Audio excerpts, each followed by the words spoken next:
దౌర్జన్యంగా వచ్చి మా షాప్ని కూల్చేశాడు. ఇక్కడ ఉన్న షాపులన్నీ కూడా ఆర్ఎంబి వాళ్ళ నుంచి అభ్యంతరకరం ఉంది, ఆర్ఎంబి ప్లేస్ ఇది అని చెప్పారు. మరి ఆర్ఎంబి ప్లేస్ అయితే ఇక్కడ ఉన్న వాళ్ళు అన్నీ ఆర్ఎంబి ప్లేస్ కదా, మాది ఒక్కటే ఆర్ఎంబి ప్లేసా? మేము ఒక్కటే ఆర్ఎంబి ప్లేస్లో ఉన్నామా? దౌర్జన్యంగా ఒక దళిత మహిళ బతుకుతుంటే ఓర్చుకోలేక దౌర్జన్యంగా దీని వెనుక ఎవరున్నారు, ఎవరు చేయిస్తున్నారు, అసలు ఎందుకు జరిగింది, ఏమిటి జరిగింది, అసలు దీనికి కారణం ఏమని చెప్పి చాలా మందికి డౌట్లు ఉన్నాయి. కానిస్టేబుల్ గొల్ల నరసింహులు అనే కానిస్టేబుల్ అనే వ్యక్తి ఇక్కడ ఒక 15 అడుగులు మా బ్యాక్ సైడ్ ల్యాండ్ తీసుకున్నాడు. గత 20 సంవత్సరాలుగా నేను ఇక్కడ ఈ ప్లేస్లో ఉన్నాను, ఆర్ఎంబి ప్లేస్లో ఉన్నాను, ఆర్ఎంబి ప్లేస్లోనే బతుకుతున్నాను.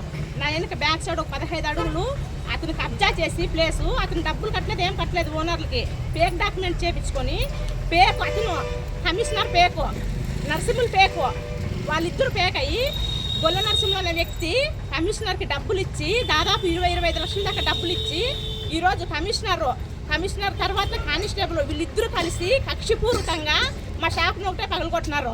ఇవన్నీ కూడా ఆర్ఎంబి ప్లేస్లో ఉన్నాయి. ఆర్ఎంబి ప్లేస్కి మీరు అడ్డము పేక పట్టాడు, పట్టా గురించి పేకే కావచ్చు పట్టా, కానీ ఈ ప్లేస్లో ఉండేది నేను 20 సంవత్సరాల నుంచి పేక్ కాదు, 20 సంవత్సరాల నుంచి నేను ఉండేది పేక్ కాదు. రోడ్డు మీద బతికే హక్కు నాకుంది, రోడ్లో బతికే హక్కు నాకుంది. దాన్ని కాదనే హక్కు మీకెట్లుంది? దాన్ని కాదనే హక్కు మీకు ఎట్లుంది? రోడ్లో బతికే హక్కు నాకుంది.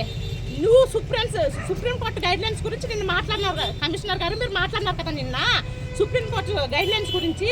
మీకు తెలుసా, రోడ్డు పైన ఎవరన్నా కానీ 12 సంవత్సరాలు ఇంటి గుర్తు కరెంటు బిల్లు కట్టుకొని ఉంటే వాళ్ళకే సొంతం అది. మీకు ఈ సుప్రీంకోర్టు ప్రకారం గైడ్లైన్స్ ప్రకారం మీకు తెలియదా ఈ విషయము? మీకు మీ ప్రకారంగా అయితే కోర్టు విషయాలు మీకు చెల్లుతాయి, మా ప్రకారంగా అయితే కోర్టు విషయాలు మీకు చెల్లవా?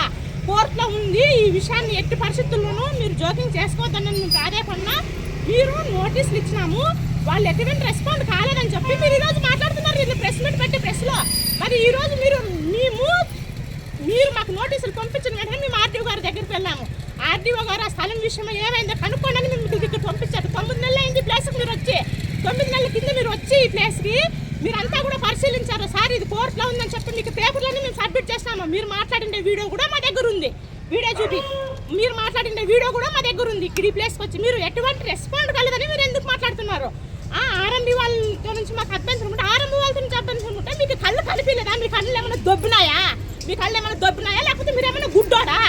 మీరేమన్నా కళ్యాణ్ దుర్గం అభివృద్ధి చేసే వచ్చింది ఏమన్నా శ్రీరామచంద్రుడా మీరు? అయితే మరి మీకు ఈ పక్కుండే బిల్డింగులు కనిపివా? మీకు కేవలం ఒక దళిత మహిళలు మాత్రమే మీకు కనిపించిందే? నువ్వు సర్వనాశనం అయిపోతావు, గున్నాశనం అయిపోతావు. నువ్వు ఒక ఆడదాన్ని ఉసురు కొట్టుకొని నువ్వు ఆ కోర్టు కానిస్టేబుల్ నరసింహులు గారు మీరు సర్వనాశనం అయిపోతారు. నా ఉసురు కొట్టుకొని మీకు పుట్టుకథలు కూడా లేకుండా పోతాయి. కమిషనర్ గుర్తుపెట్టుకో, ఒక ఆడదాన్ని అన్యాయం చేసి చేస్తే మీరు సర్వనాశనం అయిపోతారు. గుర్తుపెట్టుకో, ఇది న్యాయం లేదు. గుర్తుపెట్టుకో, దేవుడు అనేవాడు ఉంటే ఖచ్చితంగా మీకు శిక్ష ఇస్తాడు.